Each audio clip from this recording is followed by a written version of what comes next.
the state of New Jersey if you're eligible to do so. I have an idea, Mr. Speaker. I think we could get together. I can't wait to hear it. Yeah, I think there's something we can agree on, what they call in politics an 80-20 issue, and it's voter ID. 80% of people favor voter ID where 20% don't. Let me help you. I have an amendment here, Mr. Speaker. I think we could all celebrate, and then I would suggest, Mr. Speaker, then we just stop and get out of here. If we could all agree that voter ID and amend this bill, I think it would be a really good way to show unity to our state at a time when there seems to be so much disagreement. The New Jersey Statehouse Watch is on. From Trenton, we explain what's happening inside the Statehouse, speaking directly with legislators, policymakers, and budget experts to bring you the facts behind the decisions. There's no doubt that energy bills are about to skyrocket this summer. $300 million to Newark billionaires, that ain't cutting it for rural New Jersey. Enough of it. Madam Clerk, please on the machine for a vote. Received 46 votes in the affirmative, 25 in the negative, and 0 abstention. We break down bills as they move through the New Jersey legislature before they become law. With your hosts, Jack Brangan and Constance Ditzel. So stick around. Here's Jack and Connie.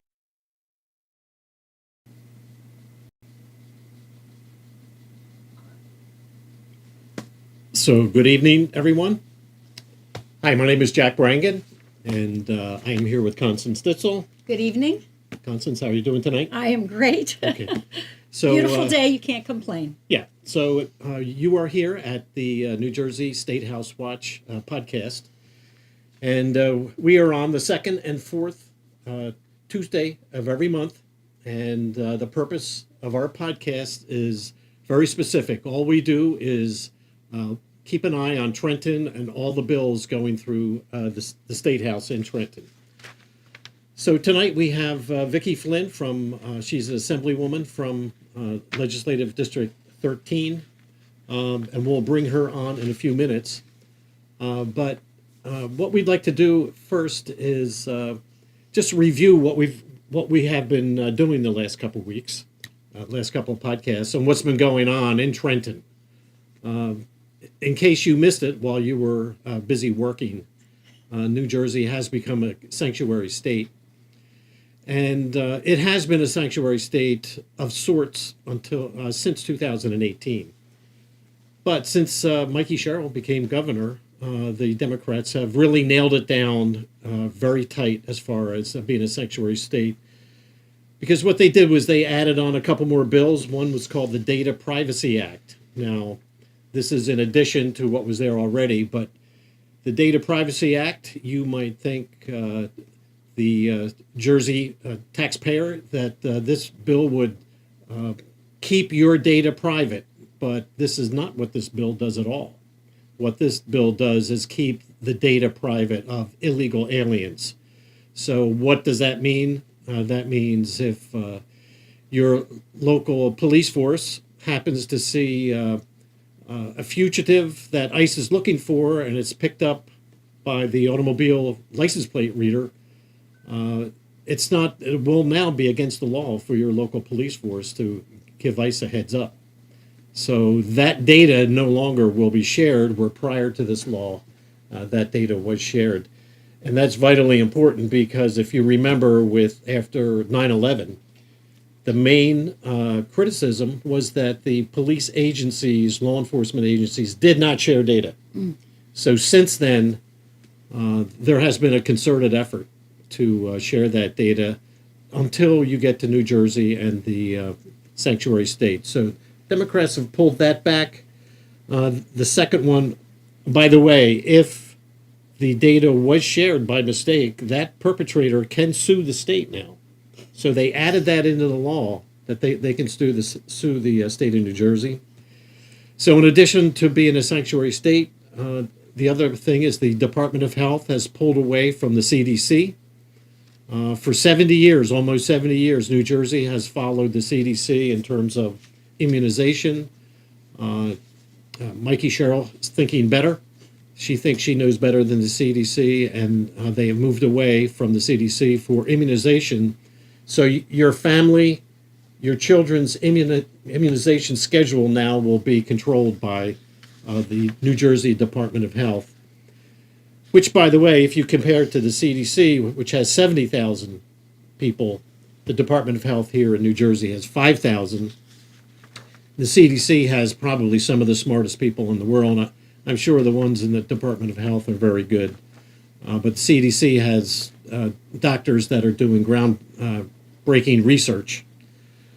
The other thing that has happened is there's a bill that we're going to talk about a little bit towards the end called the John Lewis voter bill. Now, you think you might understand how voting works with the mail-in ballots and everything. Well, all this is going out the window. Everything's going to change with the John Lewis voter registration bill. So this is one that we'll spend a little time towards the end of the show, and maybe you could talk about the show itself. Right. What we are going to talk about tonight, we cannot get away from the state school district funding. Right. It's in every town. It's in every school board meeting. It's on the cover of all these local papers. This is a big deal. We dove into it last time with Dawn Fantasia in Assembly, and this is probably going to be touched on a couple of times. We're going to talk about this again tonight. This is very important. And as Jack already said, we're going to talk about the John Lewis voter bill.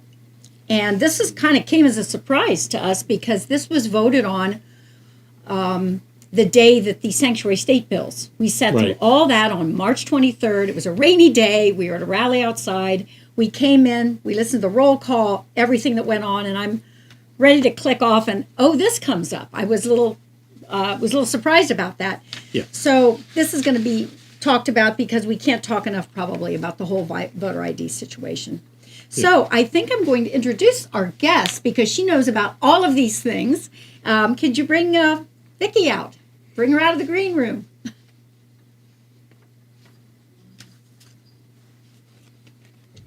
Hi there, Connie. Hi, Jack. Hey, Vicky. How are you? So thanks for joining us. I just want to ask you to give us a very quick bio. What got you into Assembly? What's LD 13?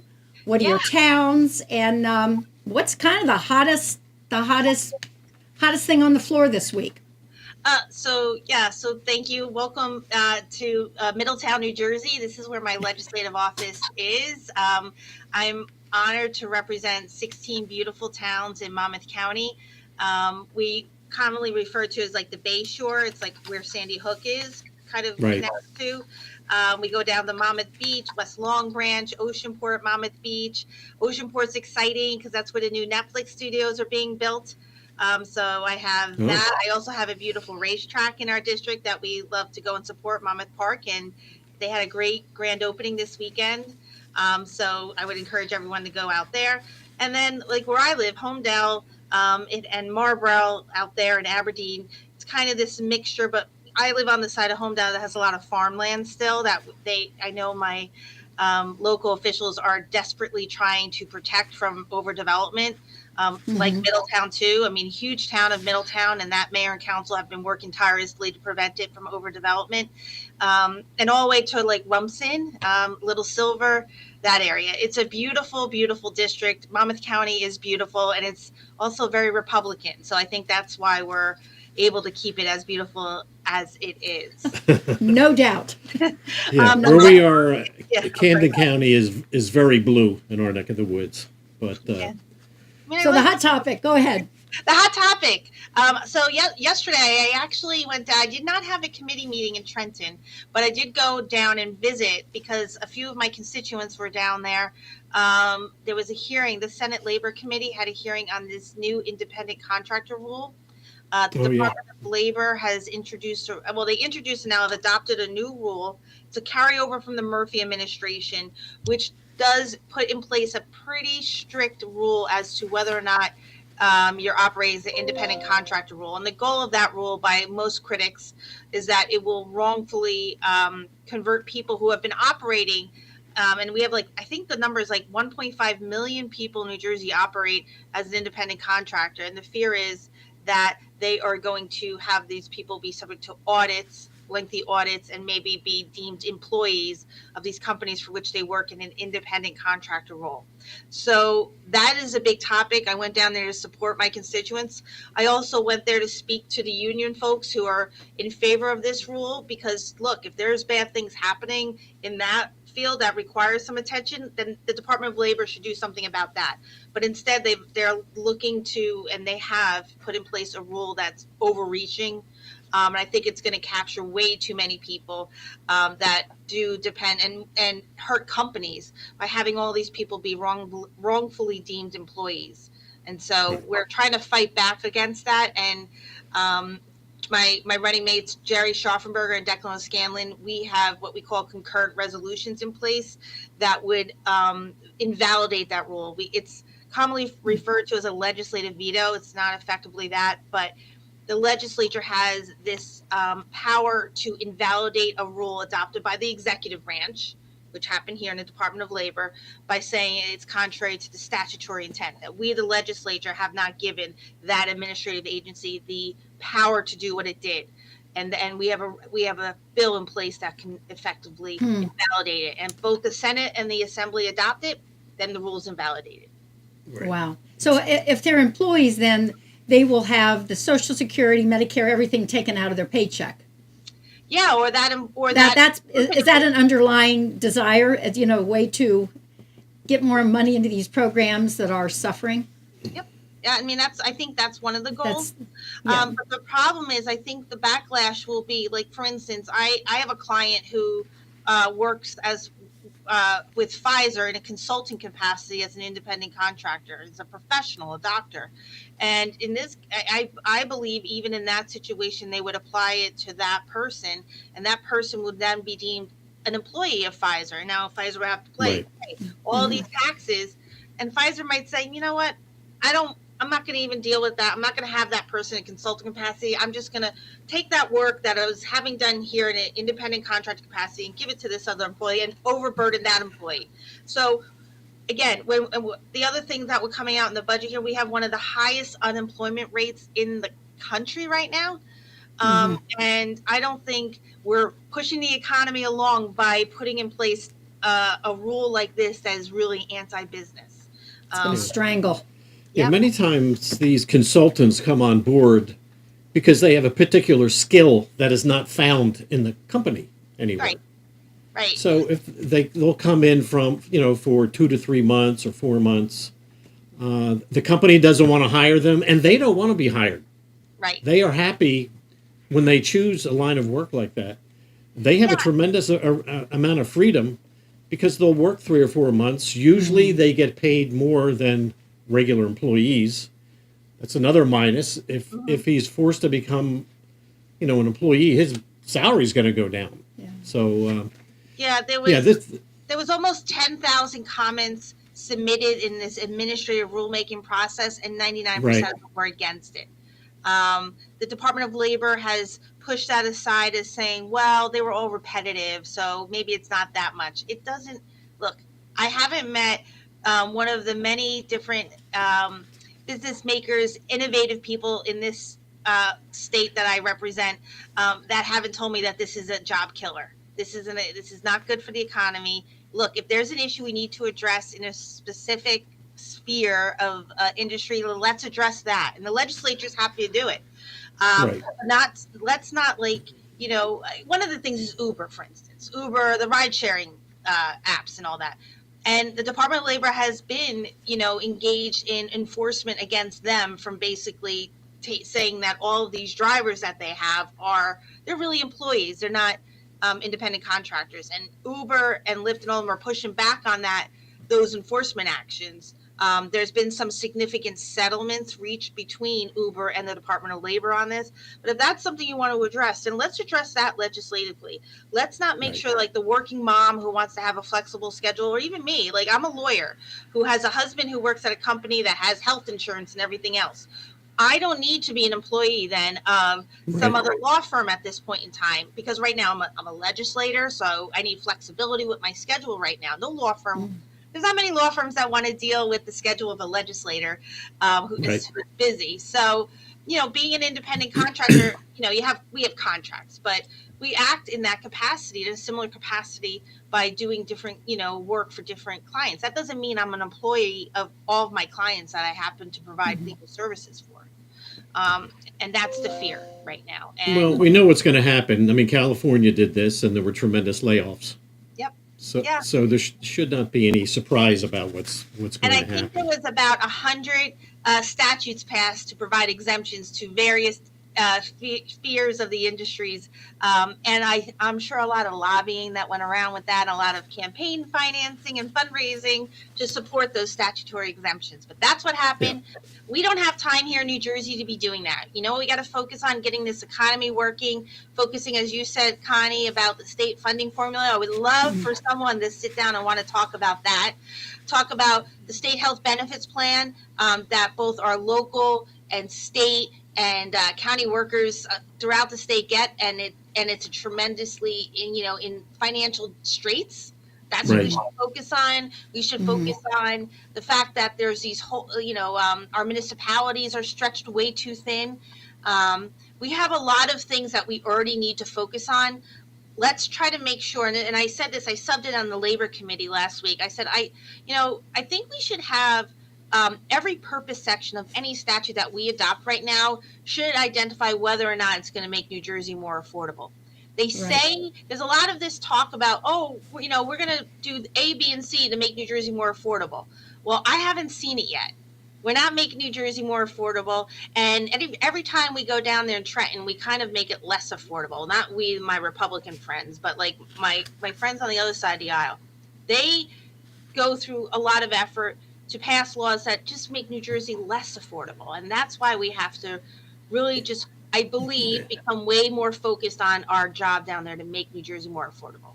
Yeah. Since we've been doing this little podcast, we're in episode 5, you're number 5.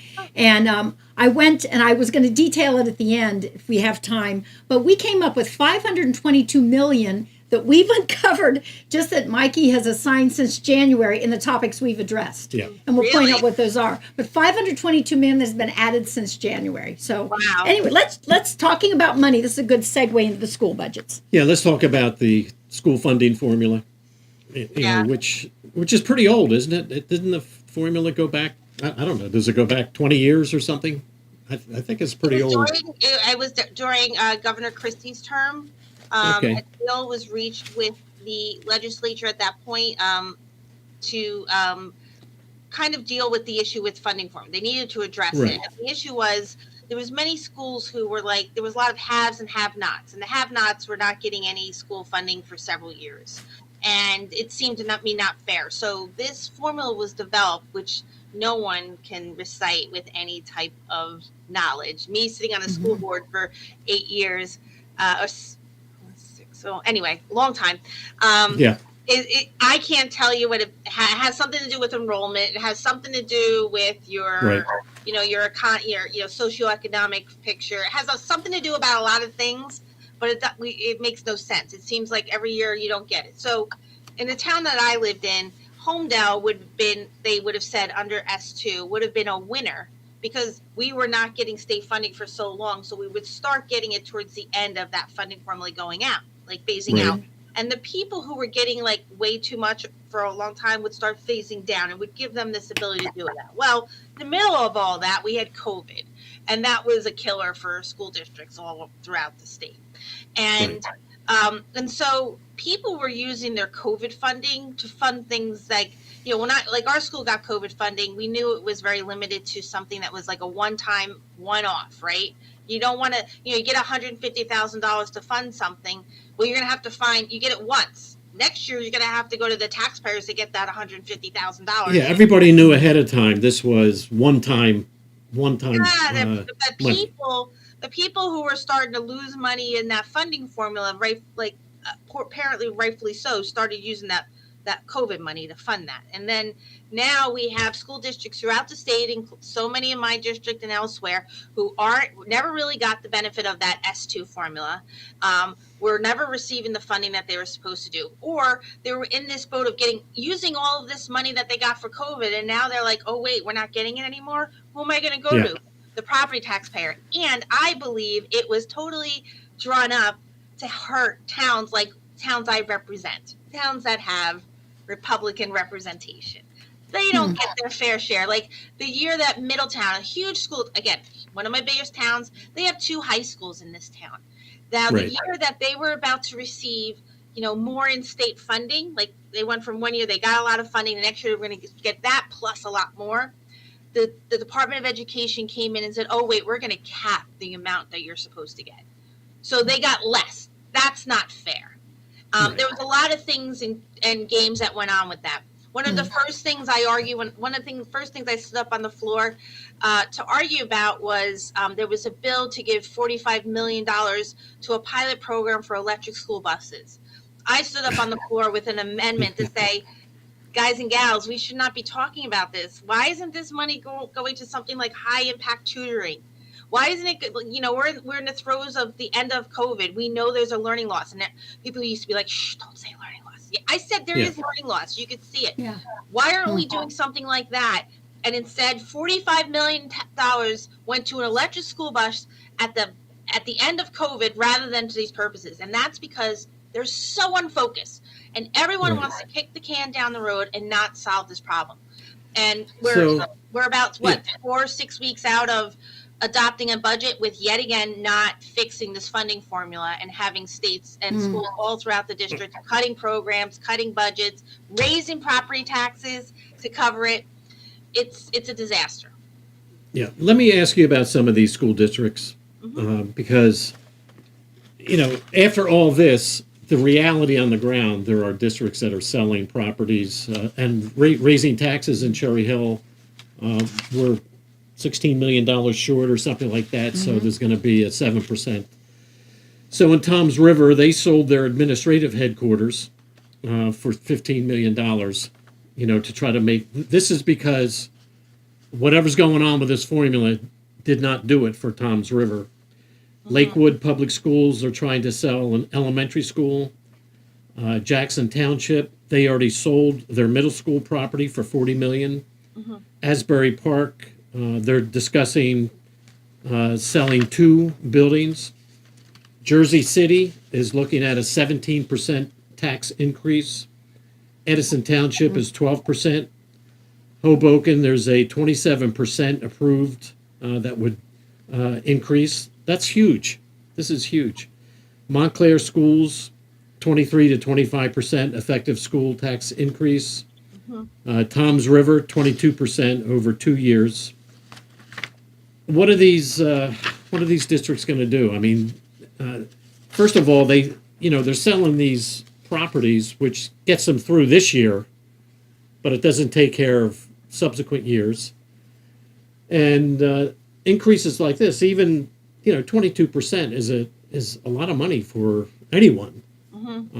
Even in Cherry Hill, a 7%, you've got a lot of people that either don't have kids in the schools, and everything is going up. Meanwhile, you've got this Stay New Jersey and all these little tricks going on, where you get money back, but now you're going to be paying more in taxes. I mean, what's the way out of this mess? Well, I think we have to, again, sit down with that budget and take a good pen to it and really start redrafting it and taking things that are budgeted for other less necessary items and put it back in these school districts.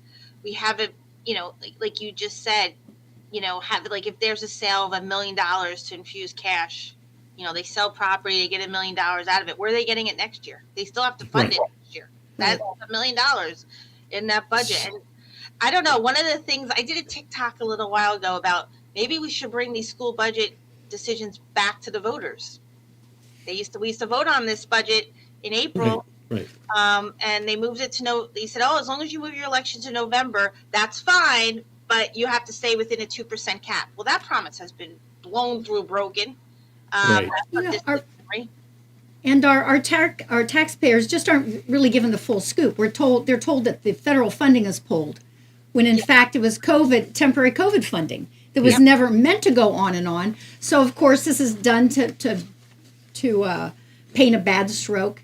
And then on top of that, free pre-K isn't free.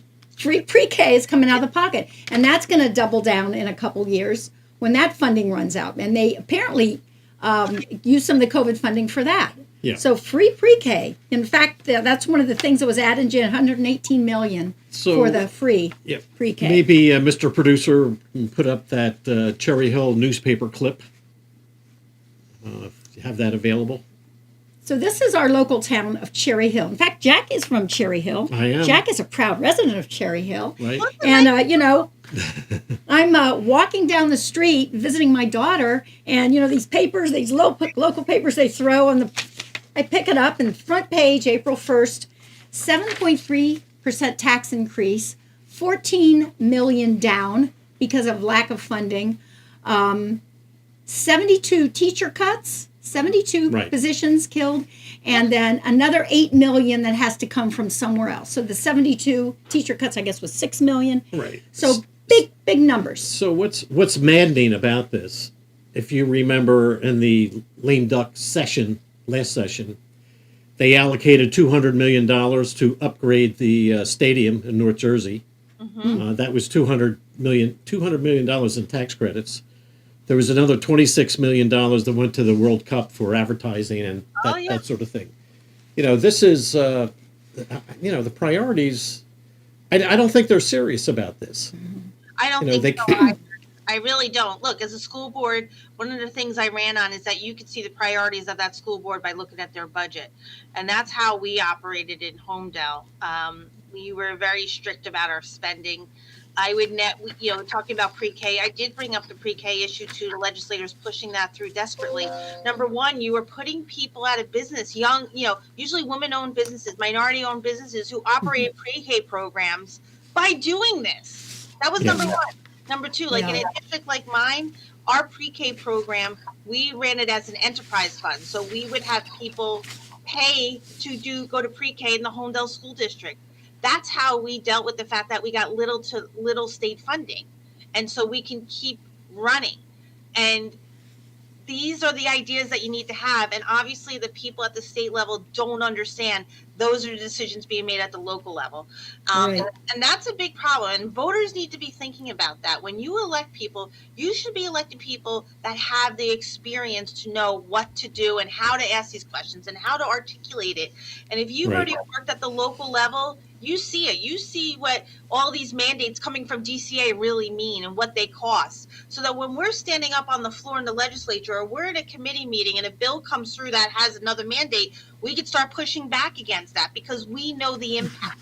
Sadly, there's too many people there that aren't, and they just spend like drunken sailors. The budget went up from Chris Christie, when his last term is a $34 billion budget, to today to $61 billion, 60.4 billion. 60 points. Yeah. I'm anticipating to come. The 61 billion that will end up being presented to us on a June 30th platter. That's unbelievable. Yeah, that's scary. And one of the best, I don't know if you both saw the Democratic debate when they were doing the primaries. There was a student who asked a question, and it was the best question and never asked again, sadly, by any of the commentators. I think it was the best question asked. A student came out and asked all those candidates seeking to get the Democratic nominee, if you continue down the trajectory of what Governor Murphy has done in the budget seasons, by the time you're finishing your first term as governor and be running for a re-election, the budget will be about $90 billion. What are you going to do to prevent that from happening? Right. And no one had an answer. And that should give everyone a clue as to, you don't have an answer to that, then how? Because the next question is, and if you don't have a plan, how are the rest of us going to live here? And how much more money can you take from my $1 that I have in my pocket all the time? Because I feel like if I make $1, you're taking $1.25 away from me. It's just, there's just no end. And we have to stop this. Let's throw up one more clip because there's another parallel here. This is Welcome back, Matt, to Collingswood. Bush in the Live Center. The Collingswood Board of Education just voted to close an elementary school. This was about an hour ago here. This is all because of a $3.3 million budget gap. So tonight, we've been watching that school board meeting that was happening. Garfield Elementary School, that's the one that's going to close at the end of this year. So some teachers will be laid off, and the 113 students, they're going to have to move to the 4 remaining schools. So parents complained about what this is going to do to the students and the services provided to them. A lot of public comment from parents and staff members. Here's just a. Yep, it's happening too in my district. This is my town. This is my town. This is Collingswood. And so they're closing a school down.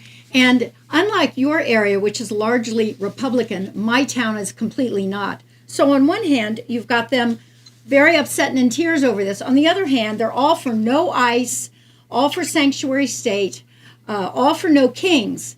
And then we have the sad story of that going on. And they're not looking at the parallels. That we have 925 million, I think, a year. And I think that's modest in the education of illegal immigrants.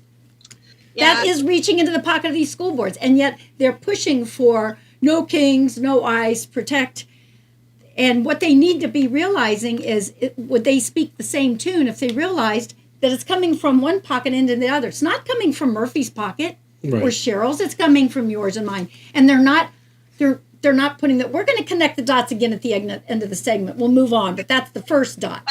But it's a big step, and this podcast is a step in that direction. And all of us out there talking, connecting the dots needs to be done, because you're correct.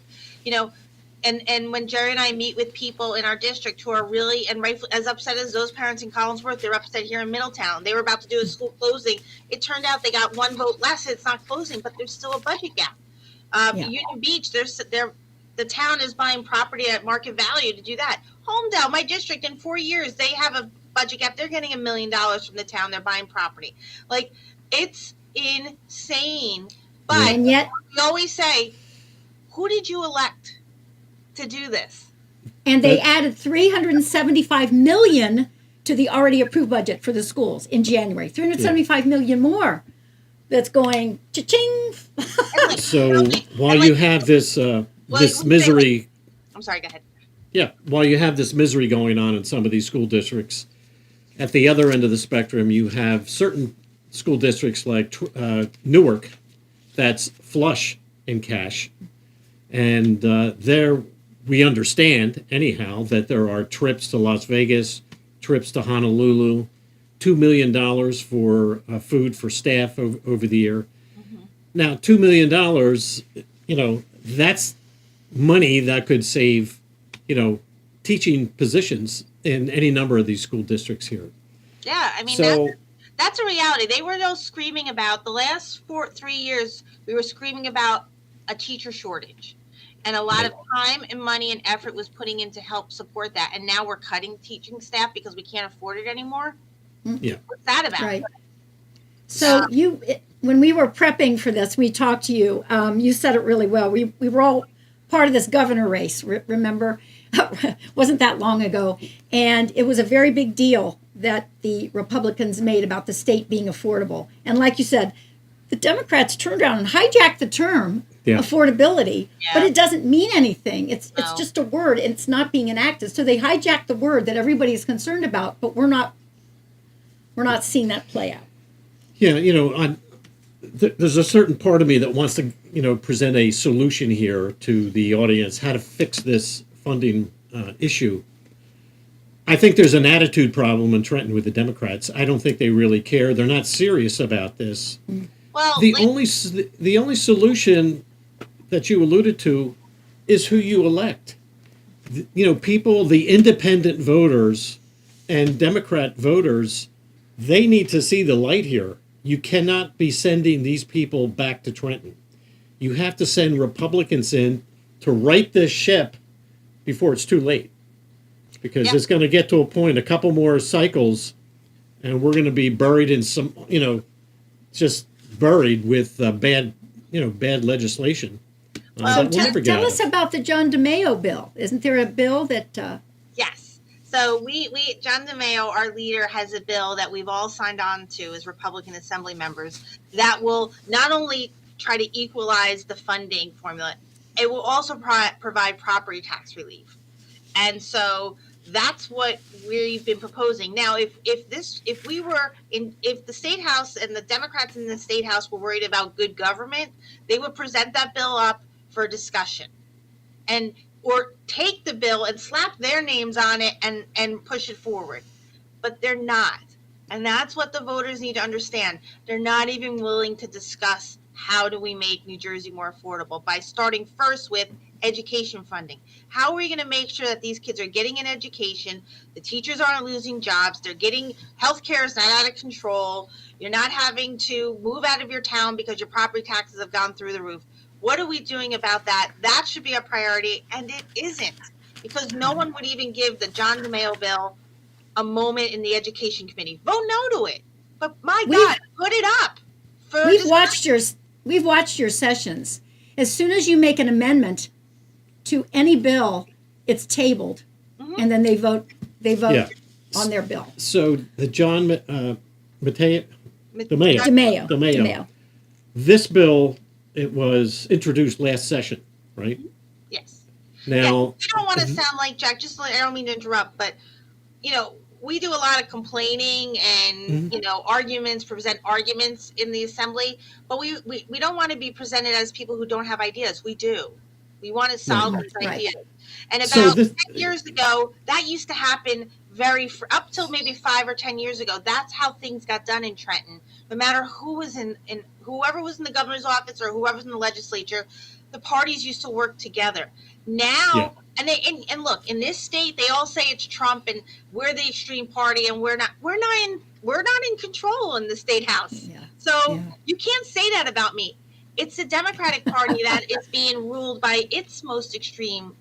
And quite honestly, I'm afraid for that party. I would rather have the party of the Democrats from 10 years ago than what we're seeing now, because what we're seeing now doesn't result in us being able to sit down and talk rationally about these type of ways in which we could work together and solve problems for New Jersey. We are being ruled by an extreme, and it's getting worse, an extreme angle from their side of the party. And I wish and I pray that the Democrats would stand up against that part of their wing of their party and start legislating, start operating like they used to, closer to the middle, because right now they're listening way too much to that extreme end of their party, and they got to stop. So this bill, which represents a solution, right, to the school funding issue, can't even get onto the floor without going through Craig Coughlin and Lou Greenwald, right? So these two guys are sort of blocking any of the Republican solutions. So these bills sort of die on the vine. They never see the light of day. And this is a disservice to the citizens of New Jersey. This is horrible. And the only bills that really get put forward are Democrat bills, which don't really fix anything. They just make things worse. Yeah. So there's, I don't know. It seems, I know this is all part of the rules of the chamber, but people need to understand the frustration of the Republican Party, because we can't get any of the bills out onto the floor and into committee because these two guys are blocking it. It stops right at that door with Coughlin and Greenwald. Yeah, look, we're up for election every 2 years and the second every 4. So next time, the voters of New Jersey, do they like paying these high property tax bills? Do you like paying high auto insurance bills? Do you like paying high electric bills? I guess then continue to vote Democratic. But if you want to start doing something that will make sure that your family has a future in New Jersey, that your parents can still live in New Jersey, that you personally can still live in New Jersey and maybe invest some money in your future, then try the Republican Party on for size. Because right now, I don't understand how that's why we're in this position we are right now in New Jersey, by being the least business friendly state, by having the most highest property taxes in the country, higher than California. And we're spending all of this money paying all these taxes, and we continue to elect the same people. What do you think is going to happen? Every town hall comes up with someone asking about property taxes. Our Congressman Don Norcross was at a town hall recently, and of course, someone raises their hand about property taxes. Assemblyman Bill Moen was there, and his answer was, well, that's a very good question. You should present this to your municipality. Yeah, that was the it's answer. a state issue. And so they're not given a true feedback. But again, these are the same people that are protecting the illegal aliens. Here's another one: the affordability thing and the connect the dots. Healthcare costs. They're saying the budget. One of the issues is healthcare. Well, it came out with Garden State Initiative. 1 in 5 New Jerseyans are on Medicaid. It's also true that 1 of 10 New Jerseyans are illegal immigrants. Right. There's some dots to be connected there. I mean, they're coming into the state and they need these services. The children, you have the funding formula weighted heavily for English language learning. Yeah. Well, these children of the immigrants need those services. So that weight is going to the Abbott schools, as we've talked about. Camden. We found out the Abbott school, by the way, is from a student in Camden. Yeah. So the whole, they're not connecting the dots, and I'm hoping that you and Jack and I and Jerry and everyone you're talking to can help connect them. Go ahead, Jack. Yeah, wasn't there? Did you mention 7 school districts take up 10% of the state budget or something, or 12? Yes. 12 was it? Yes. So remember, let's go back. It's a $60 billion budget, and 10% of that, I believe it's 10. Okay. 10% of that budget, or set. It's between 7 and 10%, but I think it's 10% of that budget goes to 7 school districts. 7 schools in the state of New Jersey. Yeah. That's all you need to know. So maybe we focus on that, those 7 school districts, and try to peel off some of that money and give it to these other school districts. You could solve a lot of problems. Yeah. Well, not really. One of those 7 is Camden, and they're in a $91 million deficit this year. Oh, I didn't know that.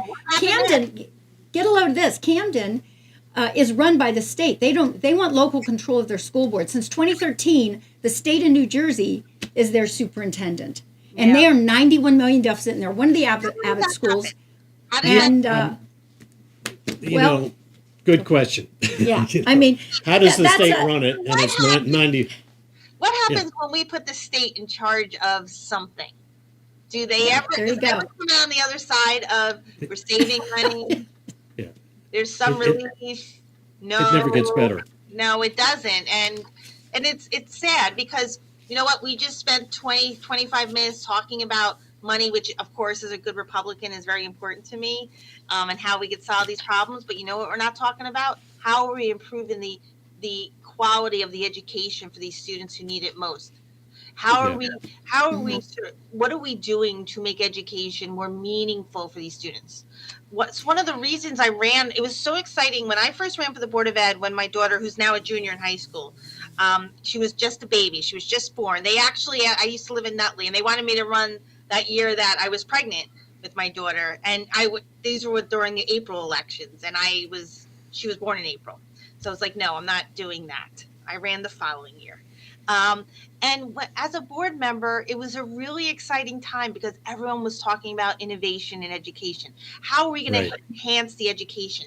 We were talking about the fact that the type of education kids needed then, we couldn't even imagine for what kind of job in the future, because so much was going to change. And look where we are, AI. No one in the early 2000s were educating about AI, but we had, so what they did say was, but look, we have to make sure these kids are getting a quality education in math and science, because we believe that would set up kids for the best likelihood of success in their future.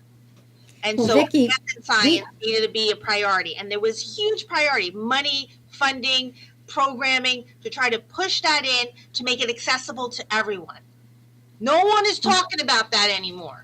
17 years later, no one's talking about that anymore. We went to the Board of Education meeting in Trenton just last Wednesday. Yeah. The open comment for Board of Education, they're very proud about how many students they're graduating. Nary a word about how the basic skills are so poor in these top schools, Abbott schools. They talked about absenteeism as an issue. Okay, so the students are absentee. The basic skills are suffering, but they're very proud of how many are graduating. Yeah, but their graduation rate is also a falsehood, because it is. Yeah, the standard for what's considered to be, the absentee rate has changed. So like a kid could miss like a half a year of school and still not have been, have a chronic absenteeism issue. So if a kid misses a half a year of school, how are they graduating? There's no standards applied anymore. I've sat there where they've lowered standards by bills in the legislature, and I'm like, what are we doing? Stop this. You have to stop. Think about these kids as if they were your own kids. You want the best for them. Where's that? I don't see evidence of that at all when we talk like this. I just don't. So I would tell these school districts at this point, if you want to fix this whole problem, you need to get Democrats out. The next time you get into that voting booth, you need to elect Republicans. And I'm asking independents and the Democrats to make that switch when you get in the booth. That's the only way we're going to fix this. Yeah. Because the Democrats, they're just not going to do it. They broke it, and they're just going to keep breaking it. Hate to do this, but speaking of voting, we're going to flip and talk about voting. We have about, we're moving along here, so. Yeah, so the... one thing to you, this, Jack, and then it will help, because it deals with elections. When I when I first got into the legislature 2 terms ago, it was at a point where we had, I think, 34 or 36 Republicans out of the 4. So we need 41 is a majority. So when we got that close, and we had the most women, too, in the legislature at that point in time, that's when it was like, we were going back to reasonableness. We were going back to working together. They needed us on a lot of votes.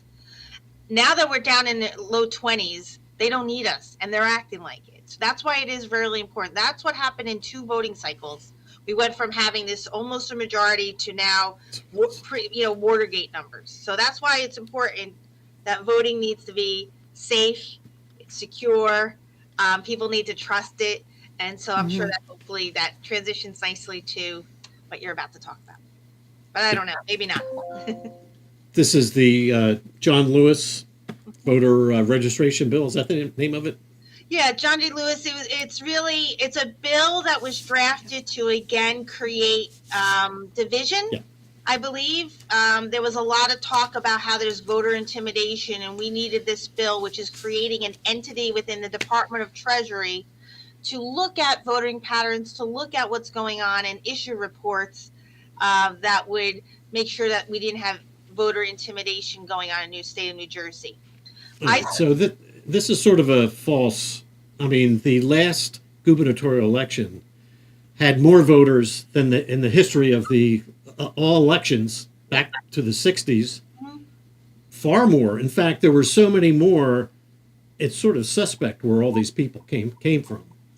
Because through the years, there's been a fluctuation of maybe, when you add all the votes, from election to election, it's about 200,000 up or down from election to election. There were 700,000 more people that voted in this election that came out of nowhere, of which, by the way, Mikey Sherrill got 500,000 of those votes. Yeah. So the numbers are a little wacky here, but nobody's being intimidated, that's for sure. Correct. So yeah, that's what I questioned the people. Like, they had a lineup of all these women from all these different groups talking about voter intimidation and how, I mean, it was like zombies. They were all talking from the same script in a very strange way with a very monotone vote, and talking about how democracy is at stake, and it's the end of democracy. I was like, I wanted to snap them and say, wake up. Where is there evidence of voter intimidation in the state of New Jersey? The Attorney General's office has lawyers at all the counties there to represent anyone who goes to try to vote, is prevented from voting. They could go down, get a free lawyer to go to the judge, and the judge will issue an order if you could show that you lived where you're saying you lived. All right, so we have a clip of Mike in Ganamort, and I just took a piece of it here. I can't watch myself, so. And this is like a laundry list of what's included in that bill. So does a good job. Mr. Producer, maybe you can put that up. Judges in New Jersey would be able to overturn election results, redraw district boundaries, change the dates of elections, increase the size of a town council or other governing body, change the deadline for returning ballots, change the method of an election, such as ranked choice voting, change the length of someone's term in office. In other words, totally reinvent major election processes. And on top of all of that, for good measure, it outright bans voter ID. Yeah. Or it was cut off. Voter ID. Yeah. So this is a major change in voting. If we go to ranked choice voting, that will be the end of anybody's understanding of how voting takes place, because it's a complicated process. And we can And thank Andy Kim and his gang for all of this. This is what I remind people daily. So how did he?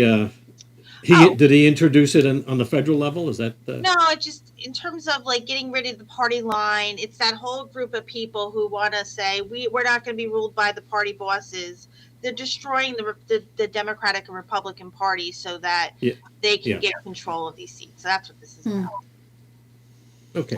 And this is what I say, this is why the Democratic Party in our state of New Jersey is being ruled by its most extreme members right now, and they got to stop. Yeah. So, all right, this topic I think we have to spend more time on, maybe on a separate podcast, because I think we're running down the clock here for this segment. But that was a good description. I mean, he just described that pretty well. And the other point worth noting is that you said this came up from like a late Friday afternoon, then suddenly you're voting on it on Monday. Is this the way things go all the time? You're given like... Yes. Yeah, the other tactic that the Democrats are putting into these bills, in the voter privacy bill for the sanctuary state, if the data is shared with the police force and ICE, that perpetrator can sue the state of New Jersey. I mean, they're not friends of law enforcement, so... No. Now, with this bill, if somebody feels as though their voting rights has been violated, this bill will allow them to sue the state of New Jersey as well. So it's opening up the state to liability, in either one of these cases. But that seems to be a tactic now that they're, putting into these bills, is that if somebody's a victim, they can sue. Yeah, look, I like, as Mike, articulated throughout in a wonderful way, the whole laundry list demonstrates every single which way in which that statute violates the Constitution. We do not have the power by legislation to give away the rights only given to the legislature to do. And that has to do with elections. So it can't be done by statute. It has to be done by Constitution. It will never happen. Yeah. But and like I said, I stood up against, I asked for a simple, vote on 80-20 issue, voter ID, and they voted against it. So the voters need to know, both Republican, Democratic, and independent voters, next time that they're up for election, I'll make sure that I'll do everything I can to articulate that the Democrats voted against voter ID, despite the fact you, the voters, want it. Yeah. And we're going to be taking a break soon. I just want to tell you, came up on my phone today, there's a new A4960 to vote by phone in New Jersey. Nice. That's a new thing. So that's adding to this. Yeah. Vote by phone. Okay, so we'll go ahead and take a break. Yeah, so... or no? So I think we're going to say goodbye to Vicky. Oh, okay. So we're out of time here. Well, so it's been great. Thank you for doing this. It's an important public service that you're providing, and I can't thank you enough. And I appreciate you allowing me to share some time with you today. Oh, we appreciate you taking the time. We know how busy you are fighting for us. Yeah. Thank you. Okay. Thank you, Vicky. Okay. Bye-bye. America's Pulse Network. The mainstream media is bought and paid for. The truth is twisted to fit their agenda. But America is waking up. Because podcasts are the future for trusted media. Welcome to the America's Pulse Network. It is a network built by patriots that upholds the Constitution. But America's Pulse Network stands for God, truth, and the America First movement. There is no corporate propaganda, no government spin, just real news, real talk, and real voices fighting for faith, freedom, and the future of this great nation with common sense. Here are some of America's Pulse Network podcasts. Alexandra Levine Live, hosted by Alexandra Levine. Jersey Shore Podcast, hosted by Damon Galdo. The Conservative Corner, hosted by Seth Eisenberg. The New Jersey Statehouse Watch, hosted by Jack Brangan and Constance Ditzel. APN's The Pulse is moderated by either Alexandra, Damon, Elena, or Seth. Also tune into America's Pulse Network on the following social media platforms: